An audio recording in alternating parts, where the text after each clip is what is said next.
Story कुछ ऐसा है, अलेक्जेंडर द ग्रेट के बारे में आप लोगों ने सुना है।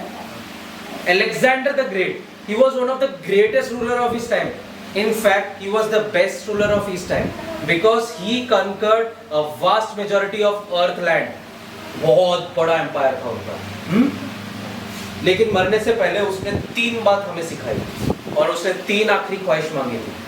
The last 3 wishes of his life was a very invaluable lesson to our mankind, to us, the mankind. तो अभी ऐसा हुआ था कि मरने से पहले उसने अपने जितने भी जो मंत्री लोग थे उनसे 3 इच्छा जताई। पहला इच्छा था कि जितिया मोरिम मोर कांधा दी बोलो सारिता मोर राज्यर बेस्ट डॉक्टर हो बोला, माने जब मैं मरूंगा मुझे कंधा देने के लिए इस राज्य के बेस्ट 4 डॉक्टर चाहिए, मुझे बेस्ट 4 डॉक्टर चाहिए। फिर दूसरी इच्छा उनकी क्या थी कि जब मुझे मेरे मरने के जगह से शमशान तक लेके जाया जाएगा, तब रास्ते में मेरी सारी संपत्ति धन दौलत जैसे जितने भी चांदी के सिक्के हैं, जो भी जेवर है, वो आप रास्ते में फैलाए थोड़े जाबो लगी, वो ऐसे बिखर कर फेंक के जाना पड़ेगा। जब मैं मरूंगा जैसे जैसे मेरा वो अर्थी उठेगा वैसे वैसे मेरे पीछे पीछे सब आप लोग मेरे धन दौलत मेरे सिक्कों को आप रास्ते में बिखेर सकते हो। वो दूसरा उनका इच्छा था।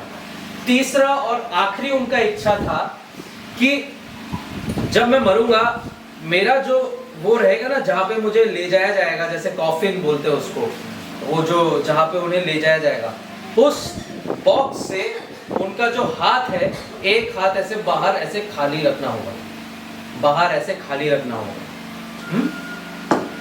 तो फिर उन्होंने बोला ठीक है, पर मरने से पहले उन्होंने जरूर पूछा मंत्री लोगों ने अपने राजा से, अलेक्जेंडर द ग्रेट से, कि ऐसा क्यों, मुझे ऐसा क्यों करना होगा आपके लिए, आपकी 3 इच्छाओं का एक्चुअल मोटिव क्या है, आप कहना क्या चाहते हो।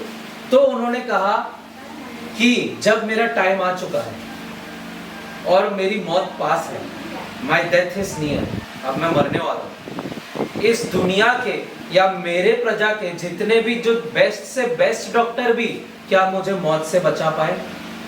वो 4 डॉक्टर उसी का प्रतीक है, वो उसी का प्रतीक है कि कैसे वो रिप्रेजेंट यही करता है कि वो 4 डॉक्टर भी कुछ नहीं कर पाए, अभी वही कांधा दे रहे, वो भी उसको मौत से नहीं बचा पाए, बेस्ट से बेस्ट हकीम भी। उसके बाद दूसरा जो उन्होंने कहा कि एकदम पूरा बिखेरते हुए चले जाना है, तो उन्होंने बोला जब मेरा टाइम अब खत्म ही हो गया है, अब जब धरती छोड़ने का टाइम आ गया है, तो धरती में कमाए हुए जितने भी धन है, संपत्ति है, वो मुझे धरती में ही छोड़ के जाना पड़ेगा। देखो मैं कुछ भी नहीं लेके जा रहा, धरती में कमाया धरती पे ही छोड़ने में मतलब मजबूर हो गया हूँ, छोड़ना पड़ रहा है मेरे को, ये धरती में गिराते हुए ले जा रहा हूँ, बस चला जा रहा हूँ। फिर लास्ट वाला जो हाथ ऐसे लटका के रखने को बोला, एक खाली हाथ, पैदा हुआ था मैं खाली हाथ, ले जाऊंगा मैं खाली हाथ, मैं अपना ये शरीर भी नहीं लेके जा रहा, तो इसलिए खाली हाथ मैं अपने कॉफिन के बाहर ऐसे रखना चाहता हूँ। ये उनकी 3 इच्छा थी जो इस पर्टिकुलर प्रैक्टिकल डेरिवेशन को प्रॉपरली डिराइव करती है और एक्सप्लेन करती है। तो आप लोग को समझ आया?